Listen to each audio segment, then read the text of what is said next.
né? Ela vai acostumando com aquilo e vai refugiando na depressão. A depressão leva a pessoa o quê? A não querer viver mais. Isso tem que ser tratado, tem que ser acompanhado pelo psiquiatra ou talvez pelo psicólogo e aí depois passar pelo tratamento de cura interior. Agora, essa questão também da depressão, que a pessoa tem até medo de viver, às vezes não está relacionada ao sono. O sono foi o que coloquei, mas como a Beatriz disse, como é que pode ter um tratamento para isso, pastor? Aí ela vai ter que procurar ser medicada primeiro, não é? Aí nós vamos tratar o que? As raízes, tá? Tudo é raiz. Aí ver aonde começou essa depressão, onde gerou. A gente tem que ir lá na primeira raiz, aonde começou, que tem um início dessa depressão. Não é? Aí eu trabalhei uma senhora, por exemplo, que ela não passava nem em frente à empresa que ela trabalhava. Ela ficou, a depressão dela foi com o trabalho. Aí acompanhei ela 6 meses. No 6º mês, ela voltou a trabalhar. Você entendeu? Por quê? Porque eu trabalhei o problema que ela teve no serviço, que era um problema com o chefe, que ele oprimiu ela. E foi oprimindo até uma hora que ela estourou e não quis pisar ali mais. Então, muitas vezes tem que ver aonde começou esse problema depressivo. Não é? Tem muitas depressões aí que são até pós-parto, né? Que a pessoa tem, né? Ganha criança e tudo, e depois entra em depressão. Outras, porque a pessoa acha que não tem capacidade de cuidar dos filhos. Sim. Acontece muito isso. A pessoa se sente incapaz. Aí o que faz? Ela recorre a uma depressão. É uma fuga, né, dos problemas. Falando do medo de viver, eu ouvi a história de uma pessoa, ela teve um problema no joelho, se não me engano, um câncer. E ela fez talvez umas 2 ou 3 cirurgias para resolver o problema, acho que fez quimioterapia, todo o tratamento necessário, mas o problema não resolveu. E recebeu um laudo médico dizendo que ela vai ter que amputar a perna, porque senão aquilo entra pela corrente sanguínea e afeta o resto do corpo, mas o câncer está subindo coxa acima, então eles vão amputar numa certa altura. E essa pessoa, até onde eu sei, ela está com muito medo de amputar a perna. E ela disse que prefere morrer, chegou a falar em suicídio, né? Prefere morrer do que ter que amputar a perna. Que tipo de medo a pessoa pode ter ao ponto de preferir perder a vida do que viver faltando um pedaço do membro do corpo? Essa resposta, eu acho que nem Freud explica. Brincadeiras à parte, mas são situações assim muito delicadas, porque a gente porque está associando a questão de perder um membro do corpo, ou seja, a sua existência. Como uma coisa pior do que a própria vida. Exatamente. Então a gente tem muitos testemunhos de pessoas que se tornaram outras pessoas e experimentaram outras coisas muito mais tremendas na sua vida após um trauma, né? No caso a perda de um membro do seu corpo, e assim, pessoas sendo muito mais úteis. A gente tem vários testemunhos, tem livros escritos de pessoas que, por exemplo, ficaram tetraplégicos, não é? E quiseram morrer, mas depois disso encontraram uma outra vida e principalmente a motivação principal para viver, que é Jesus. Então, assim, é muito difícil nós falarmos de uma situação, né, que nós não estamos experimentando, mas o que nós entendemos é isso, que na realidade a pessoa, Deus nos capacita a viver e nos dá uma esperança de vida completamente diferente do que aquela que a gente tem com todos os órgãos funcionando plenamente. Então, assim, nos leva a um outro nível de relacionamento com Deus, uma outra visão. A gente pode até pensar no que a Bíblia fala, né? Se a sua mão te faz pecar, né, corta a mão, porque é melhor você entrar no céu faltando um pedaço do corpo do que ir para o inferno. Exatamente. E até a gente quer pedir para a Cristina complementar, porque parece que você viveu também situações difíceis e depois que passou essas situações, você experimentou algo novo de Deus. Conta pra gente como foi. Sim. Só pegando a fala em relação a essa senhora da perna, é preciso considerar também o universo dela de mulher.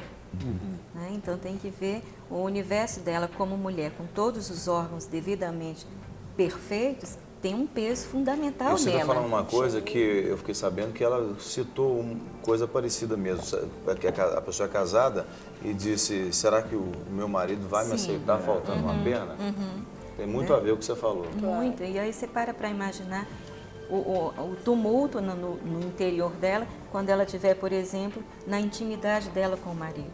Como que esse marido vai reagir ao ver o corpo dela faltando uma perna? E isso mexe mais com ela. Principalmente com a mulher. Né? Muito, muito. Mulher é muito vaidosa. Né? Mulher quer estar... Inteira. E aí falta uma parte tão importante ali e isso mexe mais com ela. Por isso que é bom ter mulheres aqui no nosso programa. Traz o equilíbrio. Mas em relação aos meus medos, o pastor Guerra falou algo que é muito próprio, em relação à raiz. Todos os meus medos, a raiz, estavam ligadas à minha infância. Tudo começou na casa dos meus pais, na minha primeira infância. Eu cresci num lar muito cheio de problemas, muito tumultuado, uma família de 5 filhos, onde não nos era dado o direito de falar, não nos era dado o direito de opinar. Meu pai falava, é isso, e tem que ser. E se não for, a correia come. Ou o gato, né? Ou o gato, que era a estratégia dele comigo. Então, todo aquele ambiente ali em que eu cresci, geraram em mim insegurança, medo, falta de confiança. E houve uma época da minha vida que, para eu não mostrar para as pessoas a insegurança tão grande que eu tinha, eu fui para o lado da rebeldia. Eu fui uma adolescente extremamente rebelde. Trouxe muitas lágrimas e muitas tristezas ao coração da minha avó, com quem eu fui criada. Mas era a forma que eu tinha de mostrar para as pessoas que não, que eu podia, mesmo que meu pai buzinou no meu ouvido a todo aquele tempo que era possível, que eu não ia ser nada, que eu não ia prestar para nada, que eu não era nada, que eu era um zero à esquerda. Então, todo aquele medo ali dentro, ele tinha que ser escondido de alguma forma, principalmente quando a criança chega na escola. Eu já fui humilhada das mais diversas formas na escola. Cristina, alguma forma... Isso afetou, até para a gente complementar, essa imagem que você tinha do seu pai, né, de usar a autoridade dele de uma forma assim, sem diálogo, né, te trouxe algum medo para se relacionar com outras pessoas que representavam também a autoridade na sua vida? Sim. Eu não aceitava nenhuma figura de autoridade sobre mim, nem a autoridade de Deus. Olha, porque eu então busquei, distorceu, né? Sim, eu passei pelos Testemunhos de Jeová, eu passei pelos Hare Krishna, eu passei pelos centros espíritas. Então eu ia para todos os lugares onde a figura de Deus, em hipótese nenhuma, poderia ser assimilada com a figura do meu pai.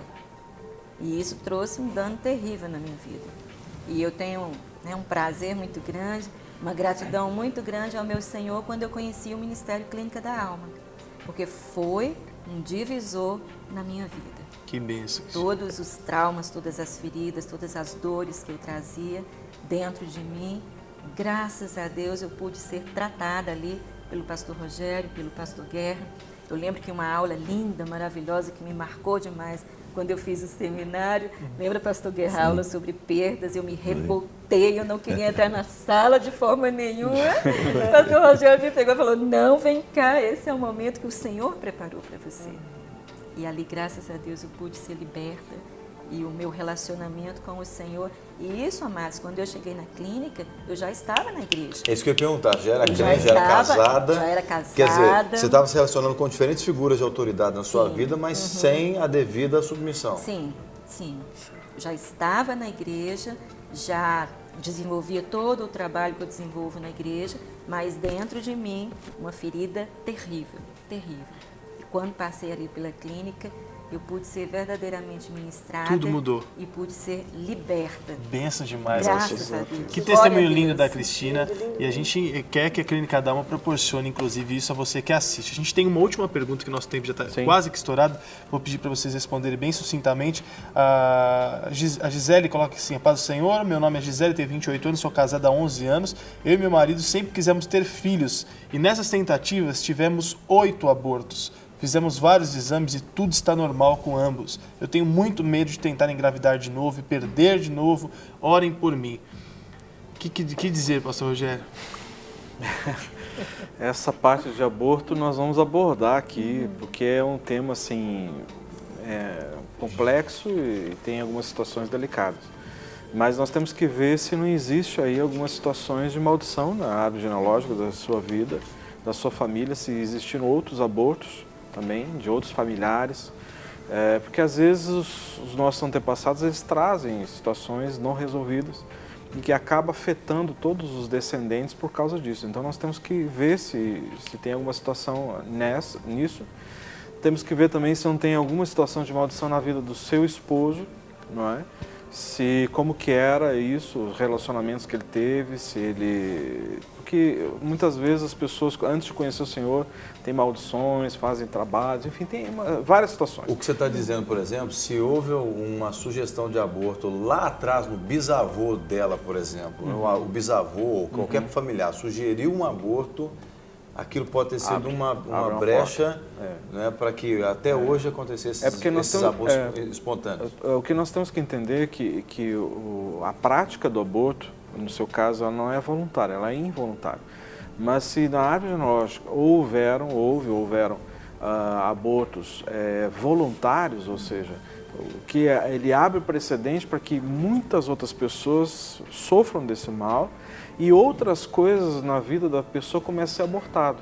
Por exemplo, área de finanças, áreas de promoções, área de aquisição de bens, tudo aborta. Por quê? Porque há um espírito que atua nessa área, chamado Moloque, que atua de uma forma assim terrível na área genealógica. Nós vamos fazer o seguinte, então você entra em contato com a Clínica da Alma, porque nós estamos com o nosso tempo mais do que estourado, então você vai entrar em contato com a Clínica da Alma, pastor Rogério, com todo carinho, pastor Gaia, vão te atender sim lá, tá aí na tela os contatos, entra o quanto antes para você então ter aí as suas perguntas respondidas e também a gente orar pela sua vida e você realmente se ver livre disso tudo. Antes de qualquer diagnóstico, entre em contato com o pastor Rogério e o pastor Gaia que estão lá.